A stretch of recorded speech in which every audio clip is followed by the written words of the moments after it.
welcome back. About 5 years ago, the Roche people in Rotkreuz and the Siemens people, our crew, were meeting each other, I guess at our office, and of course we've been at the lake together doing the swimming or being at the bar, and we talked about open source stuff. And somehow we inspired them to do a similar thing, and I'm happy here to welcome Krzysztof presenting their journey with code.roche.com. Huh? Right? That's correct, thank you. Hello everyone, so my name is Krzysztof Walkiewicz. As Roche said, this will be a story about our open source journey at Roche. So a little bit about myself. I'm DevOps engineer at heart, turning into product owner of DevSecOps platforms. This means GitLab, GitHub, and other. And today I will be your storyteller because it's when I started preparing for the talk, I realized it's more about cultural change than technical challenges to introduce such a platform.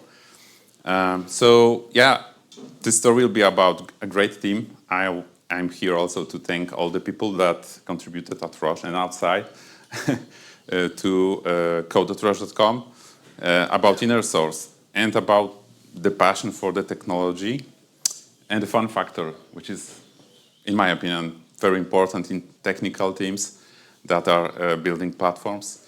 It is also about empowerment and confronting status quo inside big organization, because it's not easy to try to introduce yet another tool. As you can imagine, in big organization you have basically everything. Put the name on of a tool and we have it.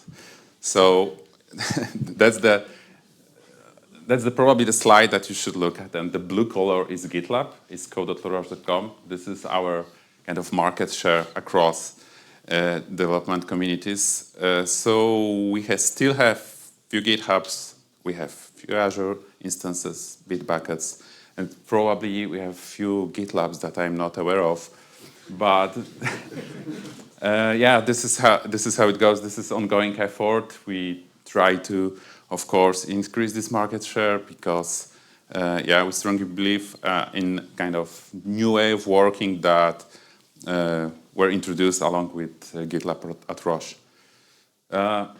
So one of the quotes from my colleague is, what counts is a developer headcount. So we never kind of actively advertised code.roche.com, or some of us, of course, advertise it, but this is our journey. This is 2019, and this is first commit that actually was captured in Git repository. The story actually is a little bit older because I think the first instance was actually some PC under our colleague desk, but this is already OpenStack deployment. At some point GCP was introduced, and the red line actually indicates the moment when we started switch to kind of enterprise license, right? So ultimate license, and the red line corresponds to billable users. All the others, these are. I just wanted to show like this constant growth that we currently see, and it was around from few to up to 12% per month growth. So currently we are at around it's around 13,000 engineers, and corresponding kind of technical bot users. But just I wanted to show the growth. So this is probably a dream of every startup, right? To see something like this, and building a platform such as GitLab is it's like being in a startup in some sense. So, but let's have this time travel to 2019, and the developer experience was not that perfect at that moment. The IT was, I would say, this was like more traditional IT when you have like kind of, it was very difficult to, maybe not very difficult, but it was a lot of ceremony to get an account, to to have you needed to prepare a business case. So now we may laugh, right? And because what happens in this few years is like everybody realized like developer experience really counts and it's important. So yeah, we got like few tools, and they were in multiple instances, on-prem, cloud. This of course didn't help to gain instance and to have coherent view on what is happening. And there were also many teams supporting those tools and many silos built around them, because they were lacking also like this holistic view of what's happening and how to debug stuff, how to provide proper support for the users. So and different teams were reinventing the wheel over and over again. So this is what Oper and endeavours is about, right? This reusability and the gains that we can have, to the benefit of all of us. So we needed actually a hero, and as Roger said, I think he is one of the most known Siemens employees at Roche, because so actually Siemens, you planted a seed, and then a few years later, GitLab at Roche is a real thing, and it's a big thing. But I would like to thank my colleague Eric, who is here with me, who actually started the whole endeavor, and confronted the status quo and said, okay, we need to do this differently. Along the time, many other team joined. Many other developers and engineers joined, because they were seeing like huge value of doing things differently, moving fast, providing value. The funny thing is that project was never actually announced.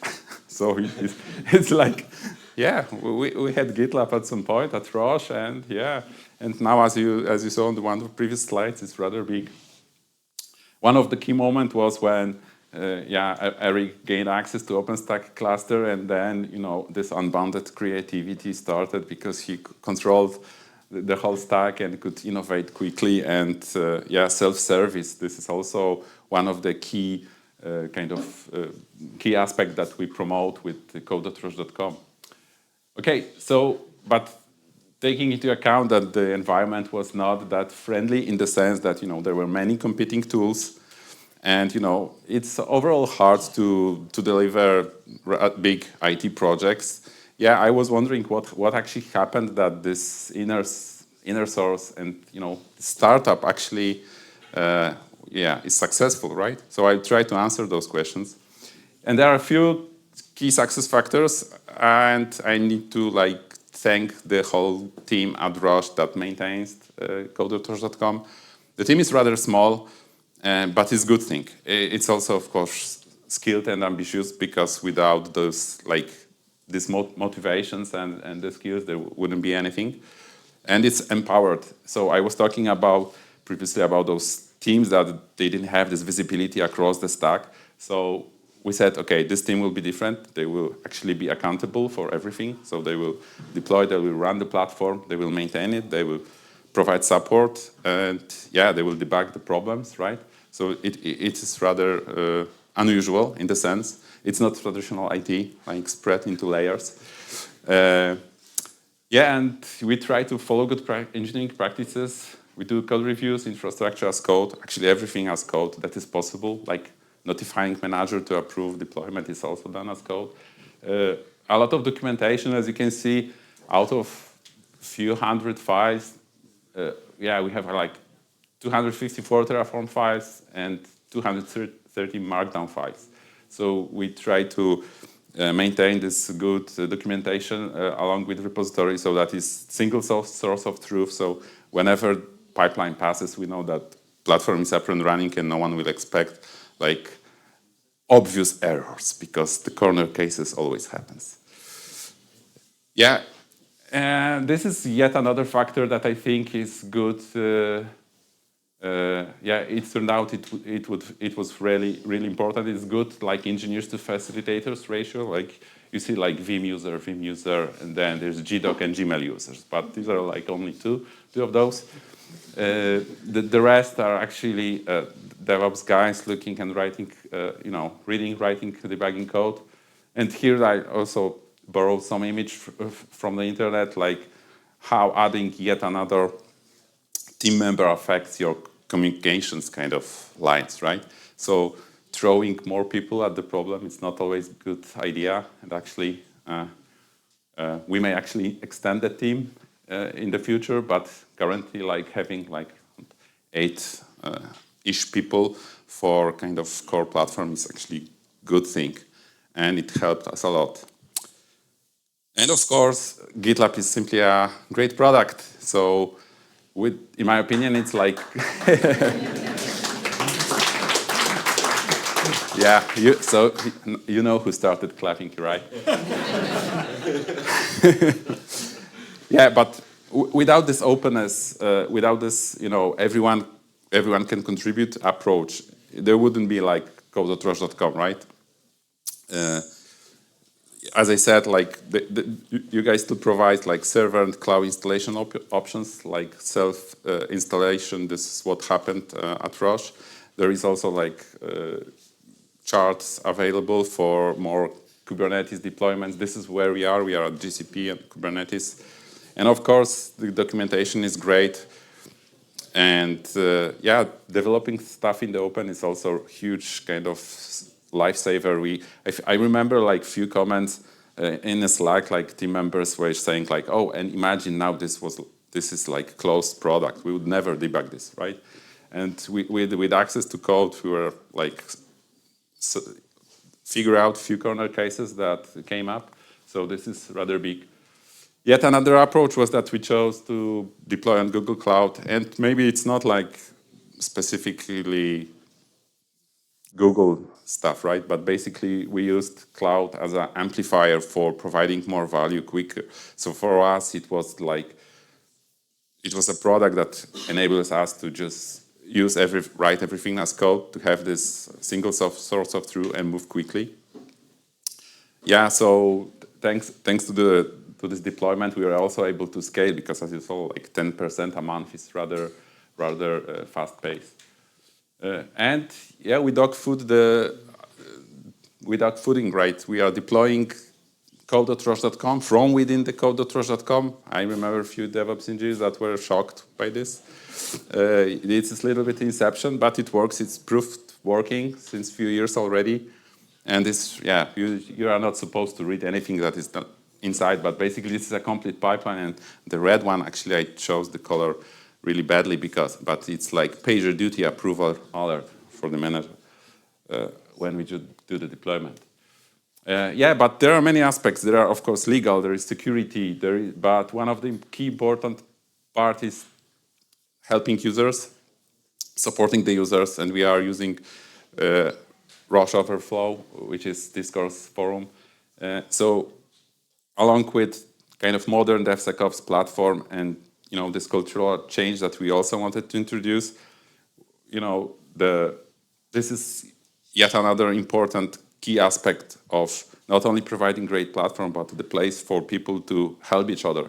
So, of course, we have traditional tools, IT tools for some of the users that prefer to create this incident and waiting for something to happen, hopefully good. But also we encourage and promote kind of self-service also in supporting users. This is kind of plays nicely with GitLab. Yes, this is something that is also worth mentioning. As you can imagine, having those competing tools already in the company and introducing yet another one was seen as a threat to some. So having the people that they saw potential and took the pressure, and those heated discussions was also important. That's why I said at the beginning that it's not always technical. Yes, I have few lessons learned. Probably the font is small, so I just read it a little bit. For those who are planning to run installations of GitLab in the companies, it's good to have those limits defined since the very beginning and kind of communicated clearly to the developers, because we expected a lot of legacy projects migrating to code, and I'm calling them like first generation of Git users, which are difficult. Even second generation of Git users sometimes kind of not follow best practices. So yeah, having like limits, like push limits is good to protect the backend. And you need to be like, it's okay to say no, basically, right? If you can justify why you are saying this, why the limits are in place, and if you have this bigger long-term vision to run platform successfully, you need to think about those things. Being transparent through such a forum like Discourse or similar is also good, because you start communicating your intentions, your way of working, your plans and your vision for the platform. And slowly over time people start to getting things, and they stop asking not that important question and focus on more important ones. Yeah, maintaining this fun factor. Yes, I think it's important. I think Donald Knuth also says, and I actually probably taken this idea from him, is like, in whatever we do, there should be a joy. So that's why it's important to, have the people around you that, maybe not are the same as you, because it's not the goal, but actually like value the things that are important for DevOps way of thinking and working. This actually helps. Yeah, and from kind of owner perspective, product owner, like people come and go. This is also something I, started learning and started to planning, because people have different plans. They of course grow, they develop, and yeah, and but the show must go on, right? The platform brings a lot of value. There is a lot of engineers, and yeah, the importance also grows. Yeah, also this iterate fast, gathers user feedback. It's really important to understand people's needs, especially at the very beginning stage of introducing new tool, is to constantly validate whether you are on the track and everything's fine. Yeah, as I said, regarding to limits, there are no such thing as infinite resources. Like you immediately start tweaking the settings like limits, because like zero limit, no limits, it's not sustainable. People will just exploit every hole you left by accident. And the complex platforms are highly dynamic. I consider GitLab deployed to Kubernetes at scale rather complex and rather dynamic. So yeah, pinning the dependencies, removing randomness from the universe is important. And you guys that you were talking about building a Linux distribution and this reproducibility, yeah, I can relate to this a lot. And yeah, every code base is aging quickly and needs maintenance. So it's not an asset, it's liability. So whenever we build something, we really try to think through and possibly reduce it if possible. Yeah, Kubernetes helps a lot, but one of the points is like if you deploy to Kubernetes, make sure you have at least 2 certified Kubernetes administrators in the team. And this is very true, because this is whole kind of universe on its own. But it's true. It enables like good scalability, and once tuned, once it's set up, it really flies. Yeah, from the user perspective, having an eye on QA time for CI/CD jobs, this is also something near and dear to my heart, because web UI might be working, but if developers wait for a job to be picked up and run, GitLab is not working, basically, right? So this is something that needs to be always, you need to take care of it. Yeah, and about the uptime, this is also when I talk to stakeholders and I ask about, do you have any preferences? Yeah, of course, like close to 100%. This is what we need. When can I deploy? Like, I don't know, never, hopefully. So, but yeah, 99.939s are achievable. This is, I think, rather okay. And then everything above is rather difficult in the sense that you need to rethink, have bigger team, and yeah, you need to introduce a lot more complexity into infrastructure. Yeah, and this was it.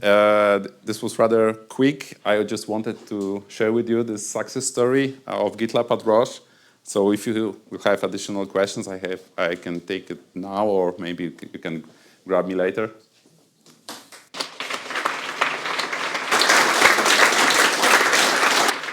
I'm interested in how your team grew. You said you started with like 1 or 2 people building this up, and at the end you were at like 8-ish people. Was this within an already formed team, and more people within that team started to work on GitLab, or did you actually get new people for that? And when did you decide that you need more people? So I think, like at some point you saw the adoption, right? So at some point people started simply saying, oh, this might fly, right? Because there were multiple caps where the team was happy. Oh, we have 100 users. This is great, right? We have 100 users. But for the organization, 100 users is nothing, right? But in the sense that comparing to other tools, right? Yeah, I think it's hard to answer where this was like this turning point where we saw like this is the moment when the team needs to scale. It was rather very Eric talked to other people, like-minded engineers started to contributing, but at some point you're right, when the deployment actually went to GCP, switched from OpenStack on-premise to GCP, then the formal team was formed. But I don't remember the date. Actually, I was not there yet.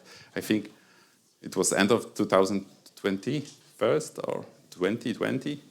January 2021. Yes, something like this. So it was like 2 years later.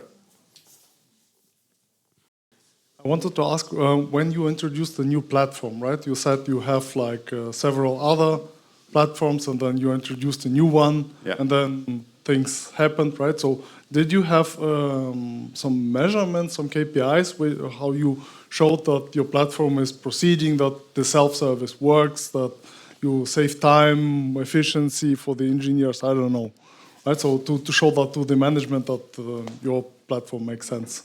Yeah, I think this user base growth was the main factor that we were showing, because we reduced the complexity of requesting the environment. Basically, you needed valid Roche credentials, your SSO. You just logged in and you were there, and you could start developing. So it was a little bit also like our secret recipe to gain those developers, right? Reduce the churn to the minimum, right? Just allow people use the platform, allow them to iterate quickly, and this was the success factor. So I think developer experience was the factor that actually turned everything in GitLab favor, right, in the company, because there were no blockers basically. No kind of artificial obstacles, this I would say. Thank you.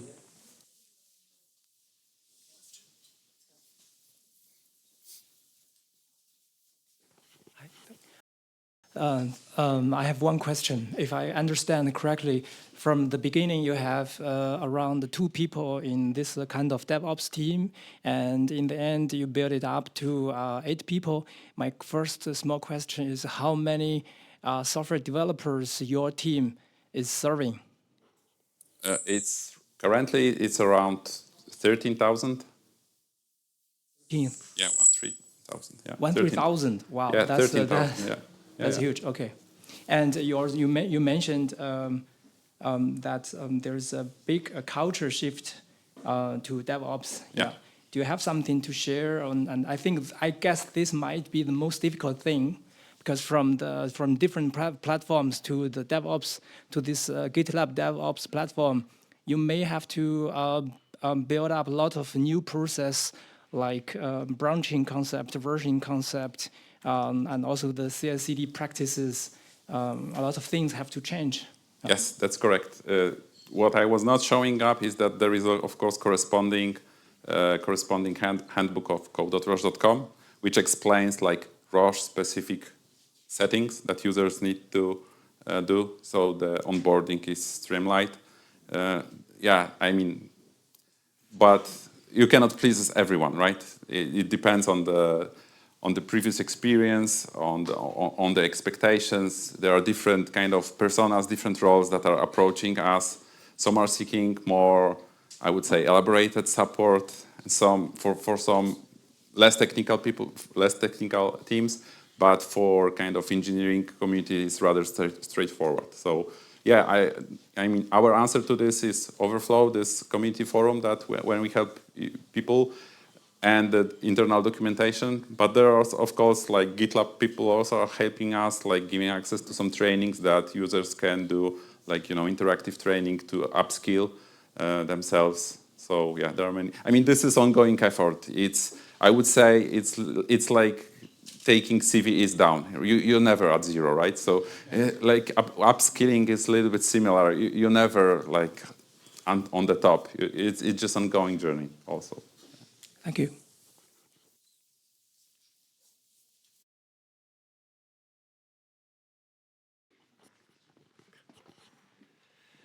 If I understood correctly, you said in the beginning that you used the Ultimate Edition of GitLab. Is that correct? Sorry? You used the Ultimate Edition of GitLab. Yeah, the red line was showing the moment. It was September 2022 when the company decided to go to Ultimate. So previously it was open source. It was free version. And yeah, at some point, and I'm getting back to this quote about what counts is developer headcount. At some point, developer committee, you know, their voices were heard by management people, and then we switched to Ultimate because, of course, yeah, people just want more, yeah, more features, more complete platform. So the developers basically demanded the ultimate version, and then management decided, okay, it's worth it. Yes. Okay. Yes. That's correct.